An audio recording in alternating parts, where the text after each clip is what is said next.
আল্লাহ রাসূল একদিন ঘরে গিয়ে আম্মা জান আয়েশা রাদিয়াল্লাহু আনহাকে বলেন, আয়েশা, আজকে তুমি আমার কাছে যা চাইবে আমি তোমার তাই দেব। আজকে যা চাইবে আমি তোমাকে। আম্মা জান আয়েশা দৌড়ায় গেছেন বাবার কাছে। বাবা বললেন, আমি তোমারে বলতে পারি, কিন্তু শর্ত আছে একটা। কি শর্ত? তুমি যা শিখবা সর্বপ্রথম আয়েশা আমাকে। আয়েশা রাদিয়াল্লাহু আনহাকে আবু বকর সিদ্দিক রাদিয়াল্লাহু আনহু শিখিয়ে দিলেন যে তুমি গিয়ে বলবা, ইয়া রাসূলুল্লাহ, আপনি তো মেরাজের রাতে আল্লাহর সান্নিধ্যে গিয়েছিলেন, কত কথাই তো আল্লাহর সাথে আপনি বলছেন, এমন কোনো কথা আসেনি যে কথাটা আজ পর্যন্ত আপনি দুনিয়ায় কারো কাছে আপনি। আয়েশা রাদিয়াল্লাহু আনহা দৌড়ে গেলেন বাড়ির দিকে। আল্লাহ রাসূলকে বলেন, ইয়া রাসূলুল্লাহ, আপনার কাছে আসছি। হুজুর, আপনি তো মেরাজের রাতে আল্লাহর সাথে কত কথা বলেছেন, এমন কোন কথা আসেনি যেটা এখনো কাউরে বলেন নাই। আল্লাহ রাসূল এই কথা শুনে একটা মুস্কি হাসি দিয়া আয়েশা, মনে হয় গো কথাটা আমার আবু বকর তোমারে শিখাইয়া দিছে। আরে আয়েশা, আমার আবু বকর আমারে যেইভাবে চিনছে, আমার দুনিয়ার কোন উম্মত সেইভাবে চিনে নাই। দুনিয়ার কোন উম্মত আমাকে ওইভাবে চিনতেও পারবে না।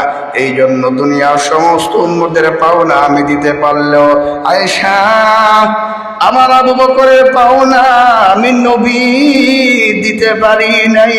আমার আবু বকরের পাওনা হাসরের মাঠে বুঝা দিবেন আমার আল্লাহ। আমার ভাইয়েরা, এমনি সময় আল্লাহ রাসূল বললেন, আয়েশা, কি জানতে আসছো? বলে, হুজুর, আপনার কাছে এমন কি আছে যেটা এখনো বলেন না, আপনি আমাকে বলেন। আম্মা জান আয়েশা রাদিয়াল্লাহু আনহার কথা শোনার পর মায়ের নবী বলে, আয়েশা, এমন একটা কথা আছে যেটা আজ পর্যন্ত আমি আমার উম্মতের কাউকে বলি নাই। হুজুর, কথাটা কি? কথাটা হলো, দুনিয়ার জমিনে কোনো একটা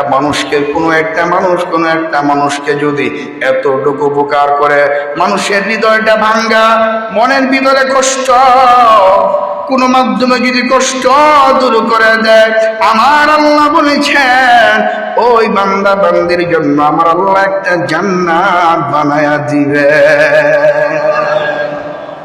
শুধুমাত্র মনের কষ্ট, একটা মানুষ মনে কোনো আঘাত পাইছে, হোক কথার দ্বারা কিংবা আচরণের দ্বারা কিংবা কোনো মাধ্যমে কষ্ট পাইল, আপনার কোনো একটা সাহায্যের মাধ্যমে যদি ওই মানুষটার হৃদয়টা ভালো হয়ে যায়, আমার নবী বলেন ওই বান্দা বান্দির জন্য আমার আল্লাহ একটা জান্নাত বানায়া রাখছে। আম্মা জান আয়েশা দৌড়ে গেলেন, বাবা গো, আপনি বলেছিলেন আপনার কাছে বলার জন্য, আমি আসছি আপনাকে বলার জন্য, আপনি শুনেন। বলে, কি বলছে? বলে, এই আমার নবী আমাকে বলছে, কোনো মানুষের হৃদয়টা যদি ঠিক করে দেওয়া যায়, মনটাকে খুশি করে দেওয়া যায়, আমার আল্লাহ তাকে জান্নাত দিবেন। এই কথা শোনার পর আবু বকর ঝরঝর করে চোখের পানি ছাড়ে। আম্মা জান আয়েশা রাদিয়াল্লাহু আনহা বলেন, বাবা, কেন আপনি কাঁদেন? কারণটা কি? জীবনে কত দেখেছি, টাকা দিয়া কত মানুষের সাহায্য করলেন, পয়সা দিয়া সাহায্য করলেন, কথা দিয়া কত মানুষকে খুশি করলেন, আজকে আপনি কেন কাঁদেন গো? আবু বকর রাদিয়াল্লাহু আনহু বলেন, মারে, তুমি তো এটা দেখছো, আমিও জানি আমি মানুষকে খুশি করছি, আল্লাহ বলছেন জান্নাত দিবে, আমি তো এই ভয়ে কাঁদি, না জানি আমার দ্বারা কোনো মানুষ কোনো কষ্ট পাইল নাকি। কারণ যে আল্লাহ আমার জন্য এত বড় একটা জান্নাত বানায় দিবেন, ওই আল্লাহ যদি নারাজ হয়, জাহান্নাম তো আমি আবু বকরের জন্য বধারিত, বাঁচার কোনো সুযোগ নাই রে। আম্মা জান আয়েশা রাদিয়াল্লাহু আনহা বলেন, বাবা, আমি সাক্ষী আপনি কোনোদিন কাউকে কষ্ট দেন নাই। আমার ভাইয়েরা, এটা বলার উদ্দেশ্য হলো, দুনিয়ার কোনো মানুষ যদি কোনো একটা মানুষকে সামান্য কষ্ট দূর করে দেয়, কথা দ্বারা সান্ত্বনা দেয়, মানুষকে কোনোভাবে মনটা ভালো করে দিতে পারে, আমার নবীর হাদিস থেকে এটা বোঝা যায় আমার আল্লাহ তার জন্য একটা জান্নাত বানায়া রাখছে।